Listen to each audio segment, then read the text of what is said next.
지난 시간에는 예수님께서 기도에 대해서 가르쳐 주셨고, 오늘은 예수님이 14절에 보면 말 못하게 하는 귀신이 들린 사람의 말 못하게 하는 것을 고쳐주심으로써 그가 이제 말문이 트이고 말을 하게 되는 이런 능력을 행하신 겁니다.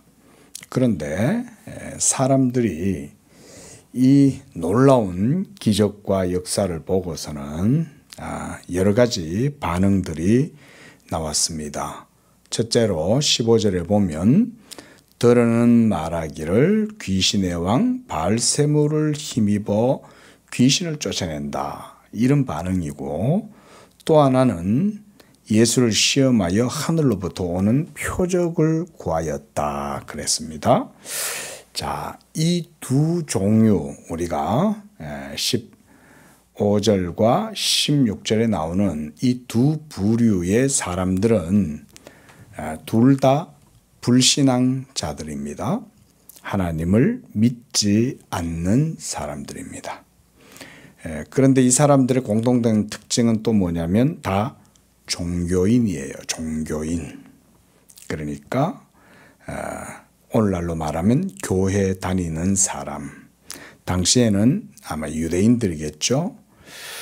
유대 사회에 살면서 여호와를 섬긴다라고 하고 율법 아래에서 하나님을 섬겼던 이 사람들, 한마디로 유대의 종교인들이겠죠. 자, 이 사람들이 지금 예수님이 귀신을 쫓아내는 이 능력과 사역을 보고서 이렇게 그들이 예수님의 사역을 폄하하고 조롱하고 있는 것입니다. 그래서 이 사람들은 둘 다가 어떻게 해서든지 믿지 않는 사람들입니다. 믿음이라고 하는 것은요, 이것은 눈에 보인다고 해서 그걸 그대로 믿을 수는 없습니다. 왜냐하면 믿음의 본질은 눈에 보이는 것으로만 다 되는 것이 아니기 때문에 그렇습니다. 눈에 보이지 않는 것이 사실은 믿음의 원천이고 본질이라고 할 수가 있습니다. 그러니까 이 믿음의 본질과 원천을 갖고 있지 못한 사람은 아무리 자기 눈앞에 큰 기적과 능력이 나타나도 이 사람은 어떻게 해서든 믿지 않습니다. 가령 우리가 구약 성경에서도 이런 예들을 종종 볼 수가 있어요. 그 중에 대표적인 한 사람이 바로 애굽 왕 바로이죠. 우리가 파라오다 이렇게 말하죠. 자, 이 애굽 왕 바로는 모세의 10가지 기적을 직접 눈으로 보면서도 끝까지 하나님을 믿지 않죠. 거기서 우리가 여러 가지 성경의 교훈을 얻을 수가 있는데, 그 가운데 하나가 뭐냐면 믿음은 선물이라는 거예요. 선물. 하나님의 택하심과 은총과 자비로서 값 없이 주어지는 믿음이 아니면 믿을 수가 없다, 이거예요. 바로 여기에 믿음의 본질, 이것이 거기에 있습니다. 우리가 믿고자 해도 하나님이 믿음을 주시지 않으면 못 믿습니다. 구약 성경 속에는 이런 종류의 일들이 적지 않게 있습니다. 우리가 그런 사건들을 보면서 느끼는 게 뭐냐면, 하나님이 믿음을 주시지 않으면 믿을 수가 없구나. 그리고 기적과 능력을 아무리 자기 눈앞에서 직접 봐도 못 믿는구나. 이거를 알 수가 있습니다. 특히 우리가 바벨론의 네부카드네자르, 우리가 느부갓네살이라고 그러죠. 느부갓네살 왕을 보십시오. 느부갓네살 왕은 다니엘을 통해서 하나님의 능력을 경험했음에도 불구하고 교만하여지고 악하여져서 자기를 높였잖아요. 그런데 하나님께서 이 느부갓네살을 꺾으시죠. 그렇게 해서 그로 하여금 7년 동안 마치 야수처럼 하나님께서 만들어 버리시는 거죠. 그렇게 했을 때 그가 정신이 돌아오고 그런 다음에야 비로소 진정 살아계신 참 하나님이 있다는 사실을 그제서야 깨닫죠. 자, 그가 그런 깨달음을 갖게 된 것도 하나님의 은혜입니다. 그것도 우리 성도님들이 바로 이런 믿음을 가지셔야 됩니다. 지금 이 순간에 내가 하나님을 믿는다 라는 그 자체가 벌써 하나님의 은총입니다. 이렇게 생각을 해야 됩니다. 그리고 내 모든 순간순간도 다 하나님의 주권적인 섭리 가운데 있다. 하나님의 뜻 가운데 있다. 이것을 우리가 믿어야 됩니다. 믿음도 마찬가지입니다. 그래서 하나님에 대한 믿음이 없이는 인간은 무엇도 믿을 수가 없습니다. 그래서 하나님이 그 사람의 지성의 빛을 어둡게 하시고 내버려 놔두면 이 사람이 미친 사람으로 변해버리는 거예요. 느부갓네살 왕이 그런 사람 중에 하나죠. 그리고 거의 맹목적인 불신으로 표적을 구하는 사람들도 있어요. 그럼 어디 한번 증거를 내놔봐. 아, 당신이 그렇게 큰 능력을 구해? 그러면 또 다른 것도 한번 좀 보여줘봐. 자, 지금 말 못하는 귀신을 쫓아내는 이 사건을 보고서도 또 다른 표적을 구하고 있는 거죠. 그러면 자, 귀신을 쫓아내는 능력을 행했어요. 그 다음 또 다른 표적을 보여달래서 또 딴 걸 보여줬어요. 그러면 믿을까요? 믿을 것 같습니까? 그렇지 않습니다. 믿음은 그런 데서 나오지 않기 때문에 봐도 못 믿어요. 봐도. 왜냐하면 믿음의 원천, 본질은 하나님에게서 나오고 하나님의 값없이 베풀어 주시는 은총의 선물이기 때문에 그래요. 하나님이 선물로 믿음을 주시지 않으면 누구도 믿음은 소유할 수 없습니다. 오늘 저는 본문 속에서 바로 그런 교훈들이 있다고 생각을 합니다. 그러나 이 15절과 16절에 나오는 이 두 부류의 사람들은 도리어 믿음의 주 되신 예수님을 조롱하고 멸시하고 시험하면서 예수님을 지금 모독하고 있는 거예요. 이게 불신앙자들의 전형적인 모습이에요. 예수님은 믿음의 대상이고 믿음의 본질인데 그 믿음의 본질, 실체가 되시는 예수님을 도리어 바알세불의 능력을 힘입어서 귀신을 쫓아내는 것이다 라는 식으로 경멸하고 모독하고 또 그러면 다른 능력도 좀 보여줘 보시오. 이렇게 예수님을 시험하면서 예수님을 불신하는 것은 동일한 모두가 다 불신앙의 모습입니다.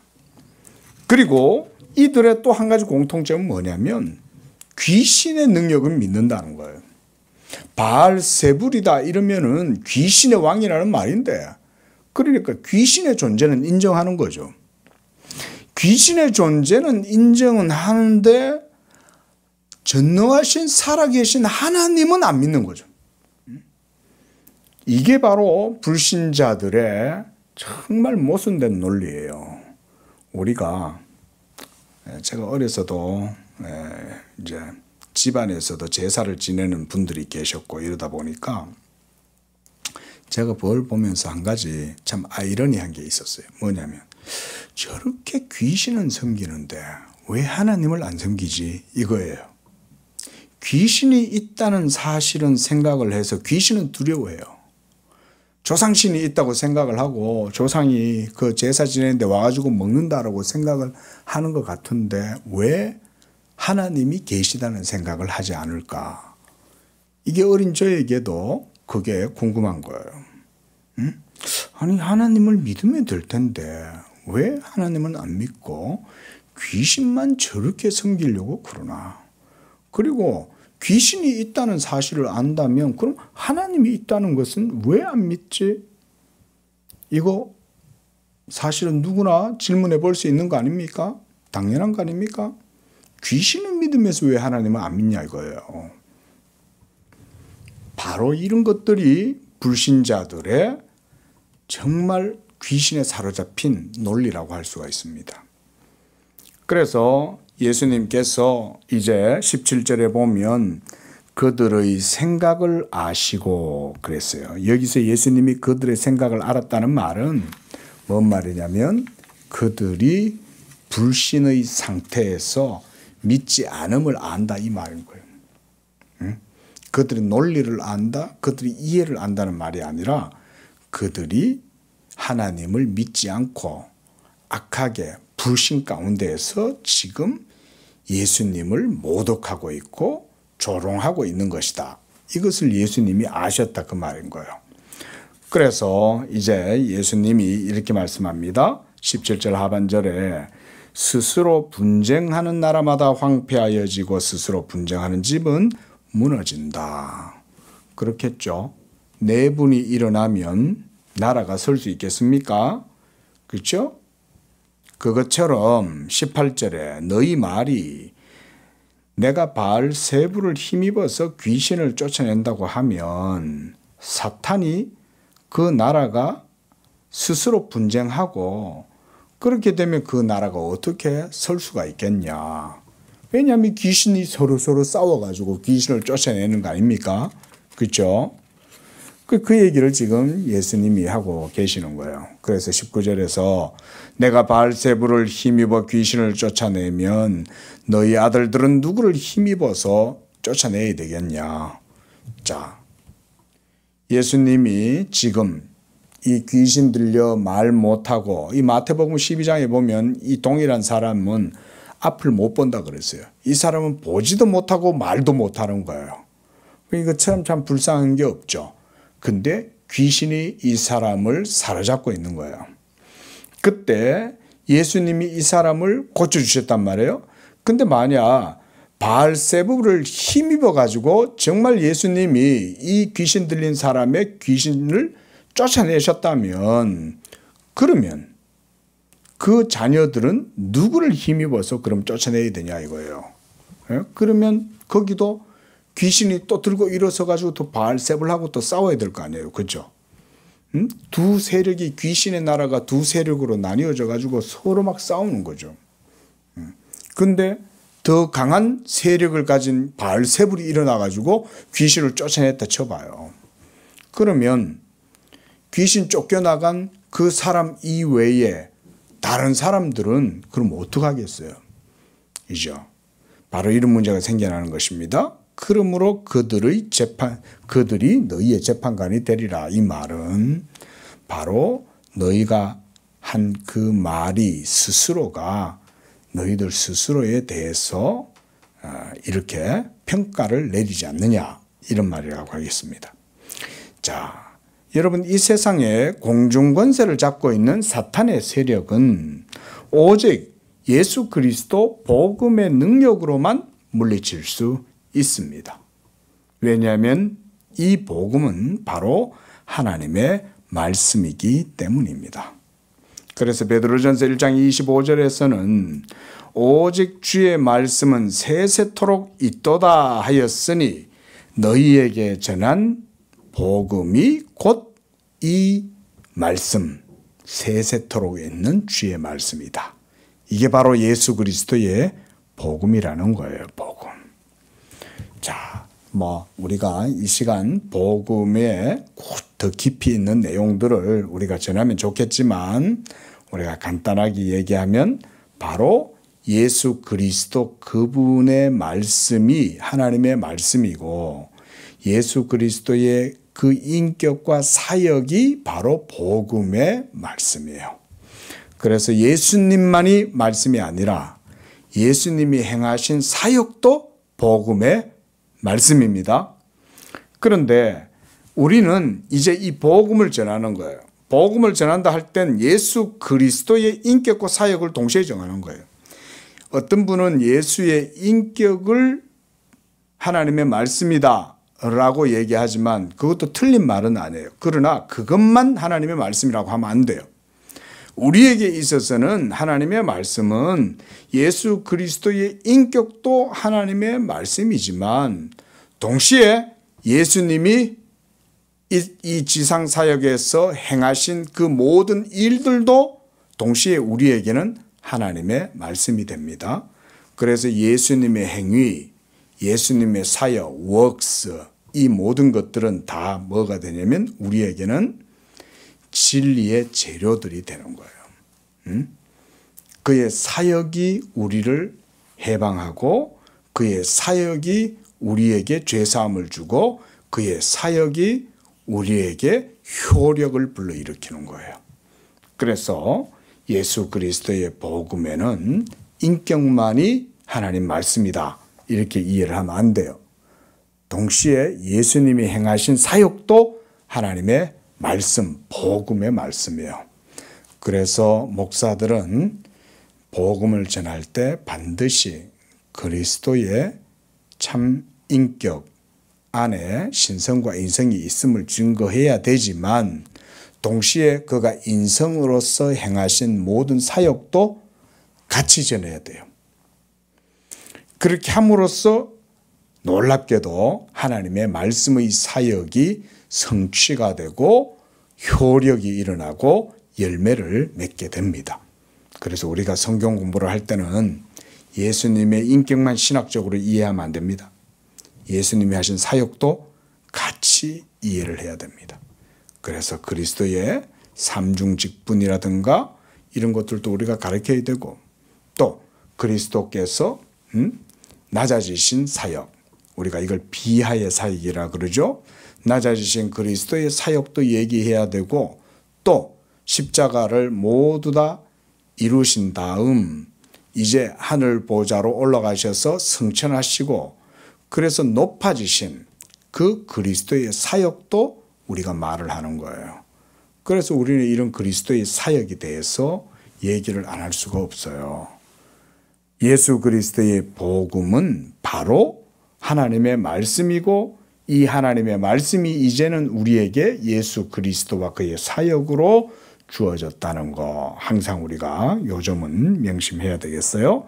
자, 이렇게 복음의 능력이 사탄의 정수리를 박살을 내는 거예요. 이게 우리가 창세기 3장 15절에 나오는 뱀은 여인의 후손의 발꿈치를 상하게 할 것이지만 여인의 후손은 뱀의 정수리를 박살낸다, 이 말인 거예요. 뱀의 머리를 바른다는 말은 뭐냐면 정수리면 급소잖아요. 치명적인 뱀의 세력을 예수님이 박살을 낸다. 무엇으로 박살내겠어요? 바로 예수 그리스도의 복음. 이게 바로 십자가의 사역이 그 속에 있죠. 그렇죠? 이런 것들이 다 우리에게 효력을 불러일으키는 거예요. 그래서 우리는 이 복음을 강력하게 증거해야 돼요. 그런데 예수님은 하나님의 아들이시기 때문에 바로 이런 능력으로 복음 사역을 증거하고 사역을 전하니까, 말씀을 전하니까 귀신이 쫓겨나가는 거예요. 귀신이. 왜냐하면 예수님은 하나님의 아들이잖아요. 하나님의 아들로서 그분 자신의 인격과 그분 자신의 입에서 나오는 복음 전도의 사역이 영향을 미치는 거예요.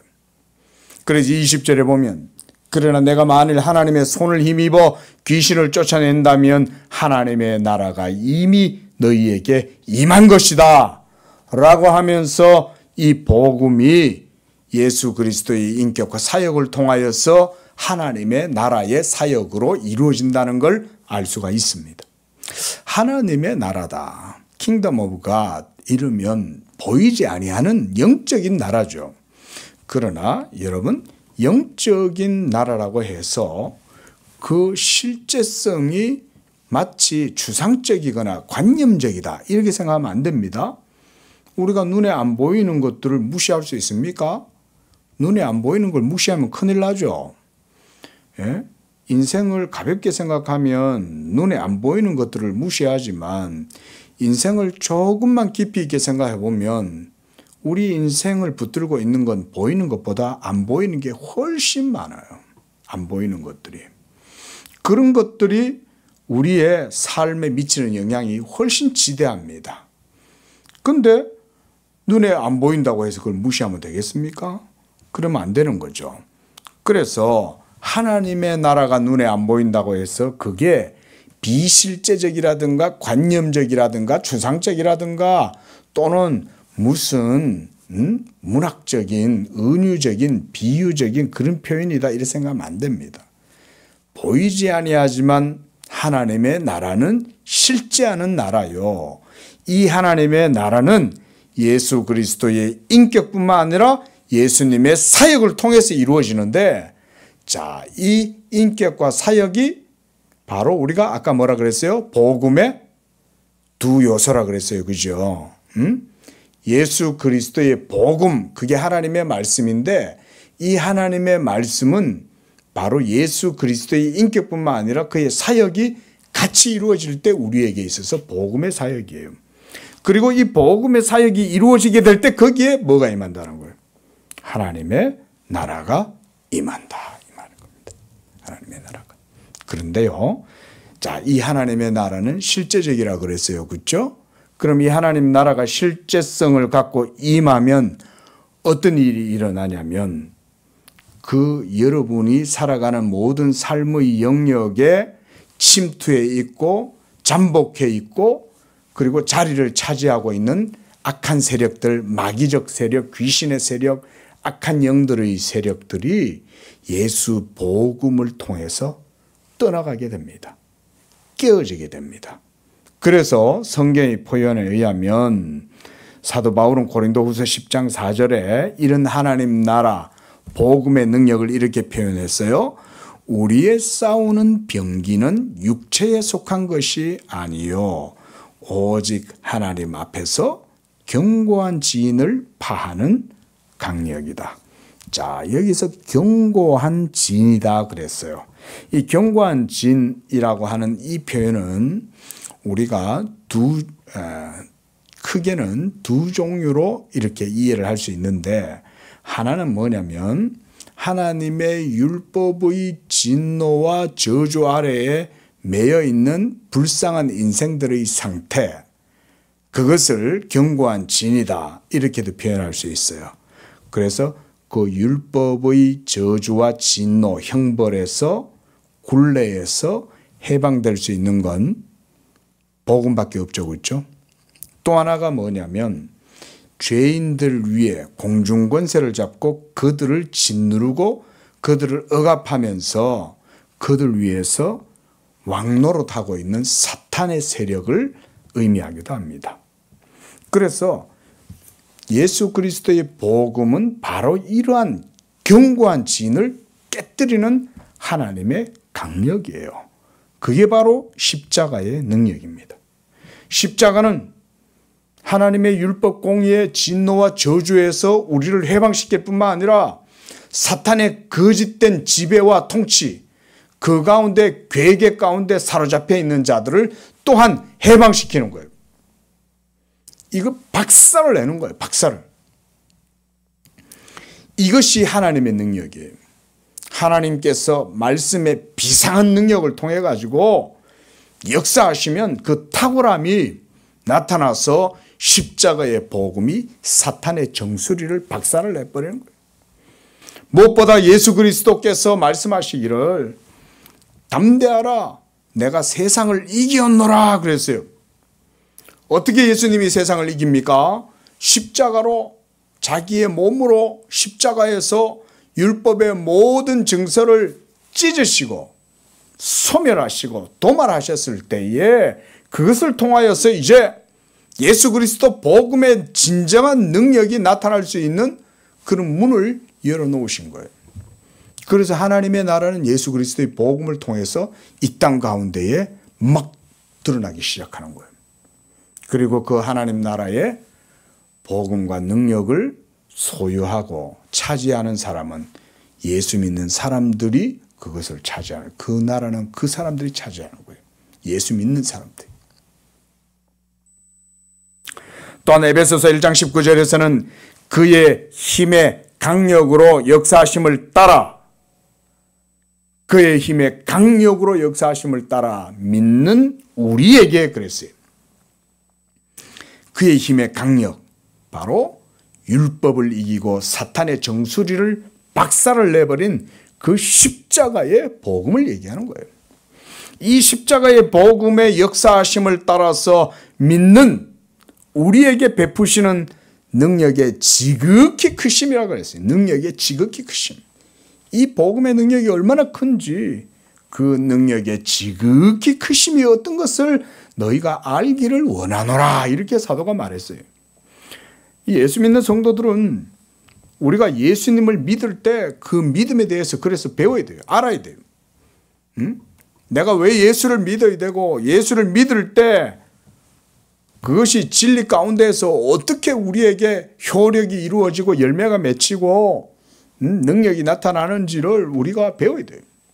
사도 바울은 너희가 그것을 알게 하시기를 구하노라 이렇게 말하잖아요. 우리가 이걸 알아야 되는 거죠. 또한 하나님의 나라의 권능은 성령의 능력으로 이루어지는 겁니다. 그래서 우리가 예수를 믿을 때 그 믿음 가운데 믿음의 원천 본질은 예수 그리스도라 그랬어요.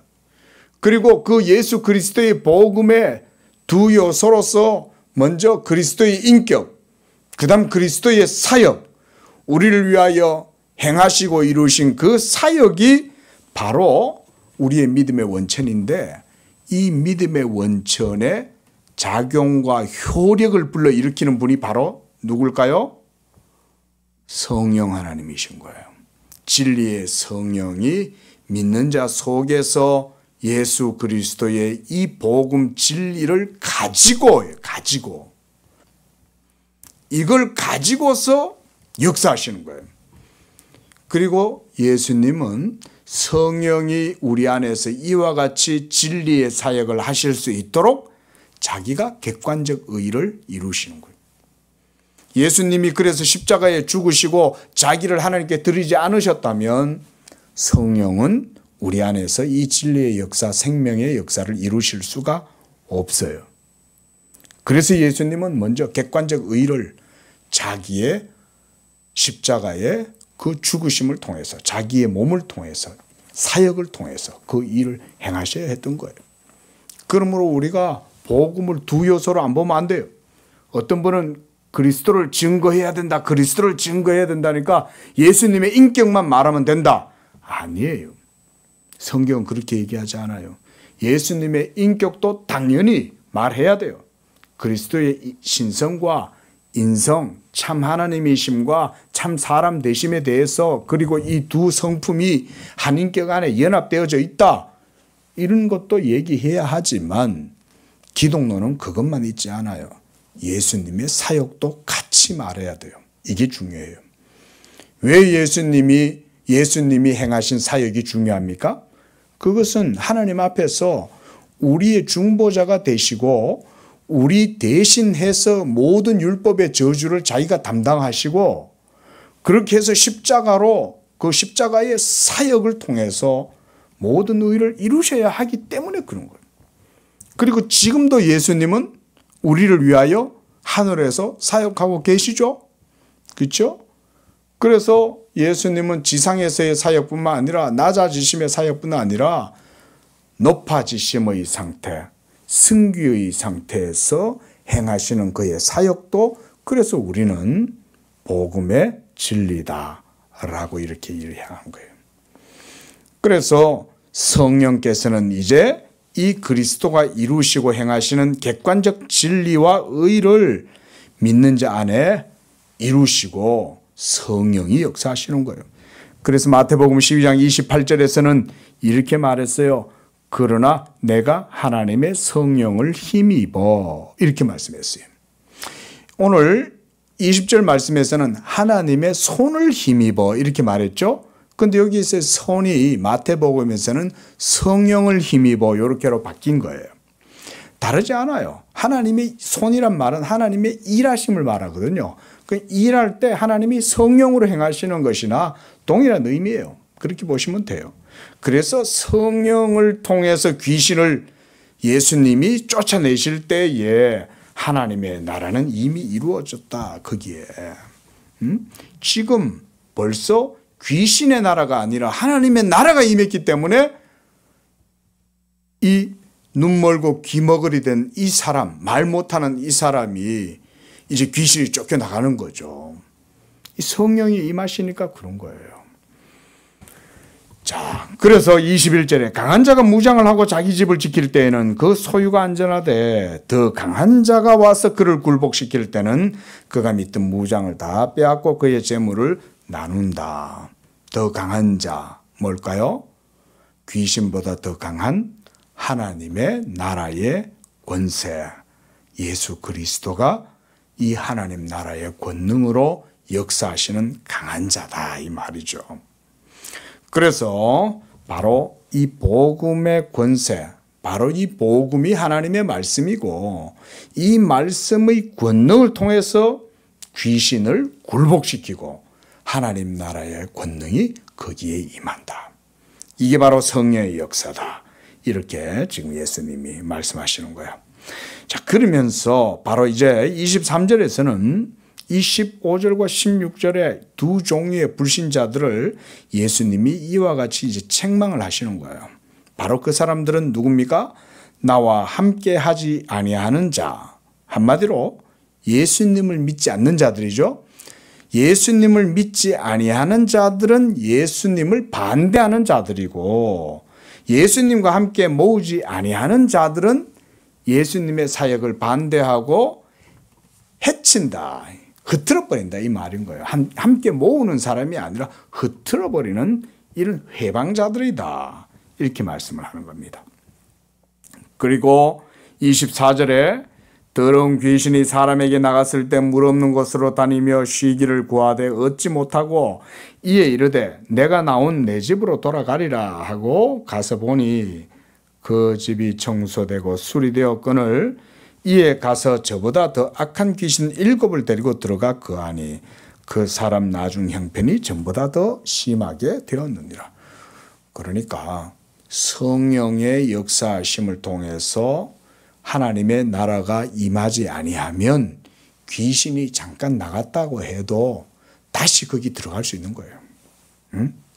한마디로 예수님을 믿지 아니하고 하나님의 복음의 말씀이 그 사람을 차지하고 있지 않으면 귀신은 또다시 들어가는데 이번에는 더 큰 귀신 7을 데리고 들어가는 거예요.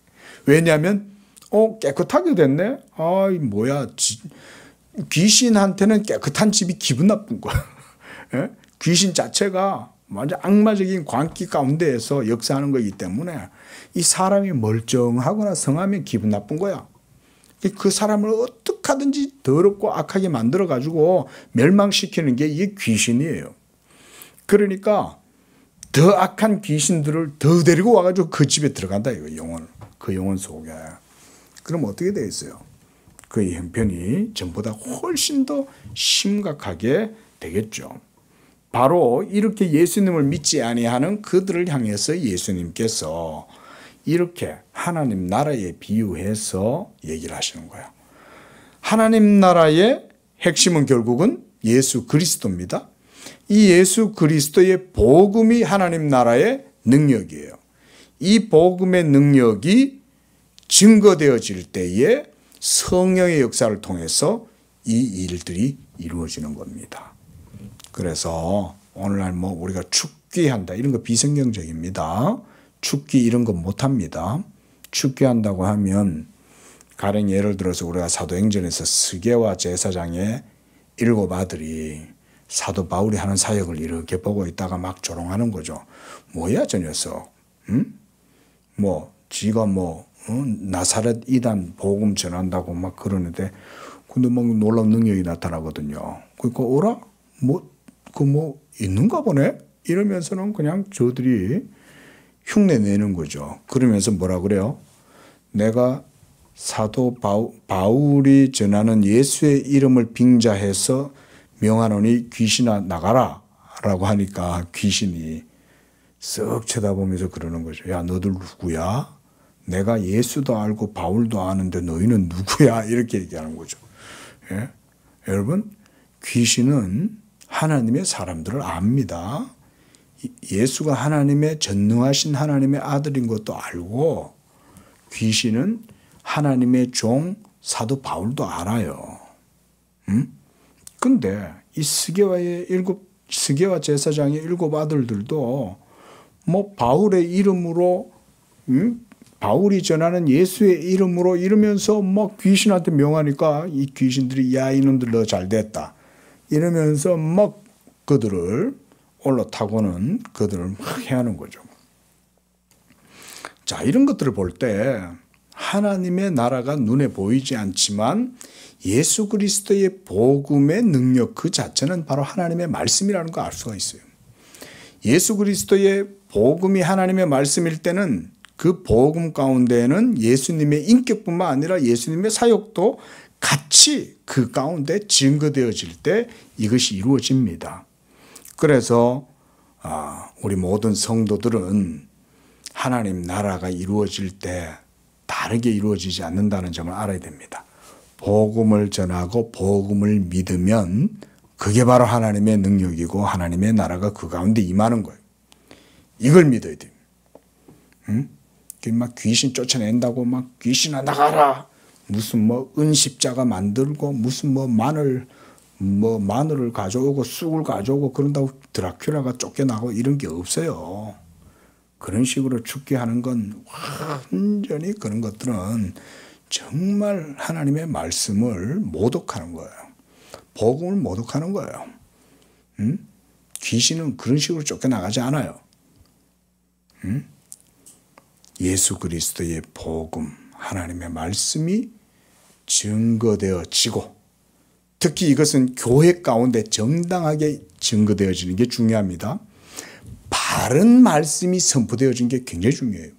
그래서 말씀이 전파될 때 질서도 중요합니다. 그래서 하나님은 오늘날에 교회들을 그렇게 쓰시는 거예요. 물론 하나님이 엑스트라오디너리하게 비상적인 역사들도 행하시긴 해요. 하지만 하나님이 항상 그렇게 하시지는 않습니다. 하나님은 질서의 하나님이시라 그랬죠. 그죠? 하나님은 무질서의 하나님이 아니라 질서의 하나님이다.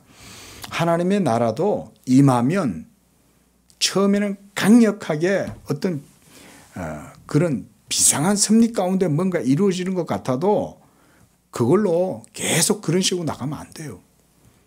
하나님의 나라가 교회와 질서 가운데에서 목사가 복음을 전하고 성도들은 그 복음 들음으로써 하나님 나라 가운데에서 은혜를 누리고 평안도 에이레네 그런 것들도 거기에서 누리게 되는 거. 이런 게 성경적인 질서입니다.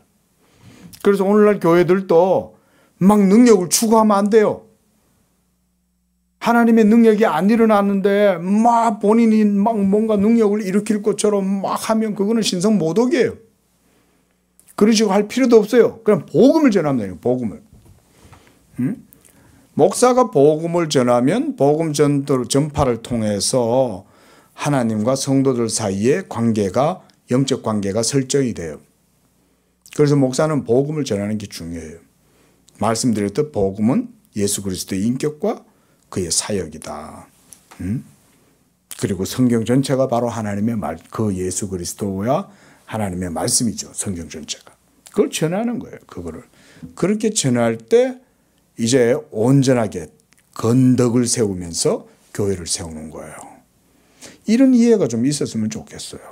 무슨 귀신 쫓아낸다 그러고 막 쓰러뜨리고 소리 지르게 하고 막 불 꺼놓고 촛불 켜놓고 막 이상한 게 하는 거 전부 다 신성 모독이에요. 그런 식으로. 전부 다. 무슨 뭐 성령을 불러라 이렇게 쌓고 하는 거 전부 귀신 부르는 거예요. 그런 짓 하면 안 돼요. 그냥 성경에 증거하는 바 예수 그리스도의 복음을 증거하고 그걸 가르치고 그런 일상적인 평범한 질서가 이루어질 때 거기에 하나님의 자연스러운 질서와 조화가 성령을 통해서 이루어지는 겁니다. 자, 그 다음 27절, 28절 요 말씀은 제가 간단하게 말씀을 드리고 오늘 맺겠습니다. 자, 이제 27절에 보면 이렇게 하나님 나라와 복음에 대해서 예수님이 말씀하실 때 또 한 여자가 음성을 높여 말했다 그랬어요. 당신을 뵌 태와 당신을 먹인 저지 복이 있나이다. 이러면서 예수님을 높이는 것 같고 예수님을 칭찬하는 것 같지만 이 사람은 예수님을 당신을 뵌 태, 그러니까 인간적인 육적인 거죠. 그죠? 예수님의 인생에 관한 얘기죠. 그죠? 그 다음 당신을 먹인 젖, 이것은 어머니가 있다는 말이잖아요. 그죠? 그러니까 뭔 말입니까? 당신은 하나님의 아들입니다 라기보다는 당신은 사람의 아들인데, 그러나 당신을 통해서 이렇게 귀신이 쫓겨나가는 걸 보니까 야, 당신을 낳은 어미는 대단한 사람 같소 라고 지금 이렇게 말하고 있는 거죠. 하지만 예수님은 이 여자의 말에 대해서 딱히 반박은 하시지 않아요. 왜냐하면 이게 틀린 말은 아니죠. 예수님을 뵌 태는 누구예요? 마리아죠. 어린 유아 예수님을 출산하고 예수님에게 젖을 먹인, 그래서 예수님을 키운 그 어미는 누굽니까? 마리아죠. 틀린 말이 아니죠. 맞는 말이잖아요. 그러니까 별 말은 하지 않아요. 그러나 이 여인은 예수님이 하나님의 아들이라는 사실은 말하고 있지 않죠. 그렇죠? 그러니까 지금 이 여자도 예수님에 대해서는 온전한 믿음을 아직은 갖고 있지는 않는 거예요. 다만 예수님이 기적과 능력을 행하시는 걸 봤을 때, 와, 저런 사람이 어디서 나왔을까? 대단하다 생각해 보니, 야, 저런 사람을 낳은 그 어미가 정말 대단한 어미다, 복되다, 지금 이렇게 얘기를 하고 있는 거죠. 하지만 예수님은 이 자체를 부인하시지 않아요. 왜냐하면 틀린 얘기는 아니니까. 하지만 이 여자는 예수님이 하나님의 아들이다 라는 신성의 측면에 대해서는 말하고 있지 않습니다. 그러면서도 예수님은 이 여인의 말씀을 도리어 이렇게 말씀하셨어요. 28절에 보면 예수께서 이르시되 오히려 하나님의 말씀을 듣고 지키는 자가 복이 있다. 복이 있다는 것에 예수님이 방점이 거기 있죠. 뭐가 복된 거냐? 예수님을 키우고 출산한 그 어머니가 복되다 라기보다, 그것도 복되죠. 물론 가장 복되긴 하지만 그거보다 더한 복은 뭐냐 이거죠. 바로 예수님 하나님의 말씀을 듣는 것과 그것을 지키는 자, 이게 복된 거다. 맞죠? 그렇죠? 우리가 예수님을 믿는다는 것도 하나님을 믿는 것이고 그분의 말씀을 따라 살아가는 것이고 이런 거잖아요. 그게 복된 거잖아요. 바로 예수님이 도리어 이 여인의 말을 이렇게 받아서 우리에게 참된 영적인 교훈을 주시는 겁니다. 예수님을 믿는다는 것은 바로 하나님의 말씀을 듣고 지키는 것이다. 그것이 예수 믿음에 복된 것이다. 이렇게 말씀을 하고 있습니다. 그래서 우리도 예수를 믿음으로써 하나님 나라의 그 능력이 우리 가운데 있습니다. 그래서 여러분들도 복음 듣기를 힘써야 되고 이 복음에 대한 신앙을 가지고 여러분들 삶 속에서 하나님의 나라를 경험할 수 있습니다. 여러분도 예수 그리스도의 이름으로 삶을 살아가십시오. 그러면 여러분 삶 속에 이 예수 그리스도께서 행하신 복음의 능력이 성령을 통하여 나타나게 될 것이고 그게 바로 하나님 나라가 권능 가운데 임하는 거예요. 저는 이런 것이 성도의 삶, 실제적 삶 가운데에도 실제로 이루어지는 것이다. 이렇게 믿습니다. 중요한 건 우리가 그 예수님과 예수님의 복음을 믿느냐. 이게 중요한 거죠. 그리고 또한 여기서 말씀하신 것처럼 이 예수님을 믿음으로써 그 말씀을 듣고 믿고 지킬 때에 이 복된 삶이 우리 가운데 이루어진다. 이렇게 말씀을 하는 겁니다. 기도하겠습니다. 자비로우신 하나님, 이와 같이 사탄의 그 권세에 사로잡혀서 죽기를 두려워하고 무엇보다 하나님의 율법 공의와 진노 아래에서 그저 하나님 앞에 심판받아 죽을 수밖에 없었던 우리들이오나 예수 그리스도 그 복음을 통해서 우리를 그 모든 저주와 진노와 형벌에서 해방하시고 무엇보다 하나님 나라의 권능으로 사탄의 모든 강력한 견고한 진을 깨뜨리시고 십자가로 이기셔서 사탄의 정수리를 깨뜨리셨으므로 이제는 예수 그리스도를 믿고 그 가운데 나아가는 자들은 누구든지 성령을 힘입어서 하나님 나라의 권능을 체험하게 하시는 줄로 믿습니다. 이 보이지 아니하시는 하나님의 나라가 예수 믿는 자들의 삶 가운데 실제적으로 임한다는 사실을 믿고 우리가 그 복음의 말씀을 굳게 붙들고 하나님의 말씀을 듣고 믿고 지키어 복된 삶을 살아가는 우리 모든 성도들의 삶이 되도록 축복하여 주옵소서. 저들의 모든 삶의 지경에 성령을 통하여 하나님의 나라가 임하도록 역사하여 주옵소서. 예수님의 이름으로 기도합니다. 아멘.